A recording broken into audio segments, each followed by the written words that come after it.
je choisis de ne pas me faire vacciner, mais comme je suis responsable, je ne veux pas faire courir de risques aux autres, et mon virus que je vais continuer à avoir en moi puisque je ne suis pas vacciné, je ne le porterai pas dans les restaurants, dans les théâtres ou dans les salles de sport. On ne peut pas avoir le beurre et l'argent du beurre, la liberté de ne pas se faire vacciner, laisser les autres faire l'effort de se faire vacciner et profiter de la vie comme tout le monde. Il faut vite établir ce passeport vaccinal pour les Français, c'est pas du tout prématuré. D'abord parce que nombre de Français vont en avoir besoin. D'ici quelques mois, quelques semaines, pour aller dans certains pays, pour des raisons professionnelles, si on n'a pas ces certificats de vaccination, on ne pourra pas y aller. L'Australie, Israël, des pays d'Asie, peut-être un jour les États-Unis, exigeront ce certificat. Il faut d'autant plus l'établir, ce certificat, ce passeport, qu'on est déjà en train de le faire de manière hypocrite. Depuis ce matin, si vous arrivez en France en venant d'un pays étranger à l'Union européenne, vous devez avoir un certificat négatif, donc de test négatif, et vous engagez sur l'honneur à rester 7 jours chez vous. Si ça, c'est pas déjà une mesure administrative qui ressemble à un passeport, à un formulaire, donc on est un peu hypocrite. Enfin, notre but à tous, c'est de relancer la vie normale et l'économie.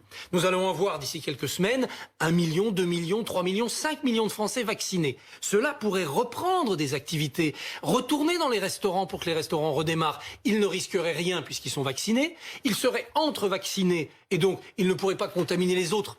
Et même si le vaccin n'empêche pas de contaminer, on ne donne pas de forme grave, donc le risque est très limité, on ferait repartir les restaurants, les salles de sport, les lieux de culture. Alors je vois bien qu'il y a une discrimination, mais pour ceux qui ne sont pas encore vaccinés, qui sont sur la liste d'attente, les plus jeunes, on pourrait dire, à défaut de vaccination, si vous voulez aller au restaurant, au théâtre ou en salle de sport, eh bien, présentez un test négatif de moins de 24 heures. C'est un peu plus contraignant, il faut le refaire à chaque fois, mais au moins, vous pourrez vous aussi participer au redémarrage de l'économie. Pour toutes ces raisons, il faut un passeport vaccinal, l'assumer sans discrimination, vite.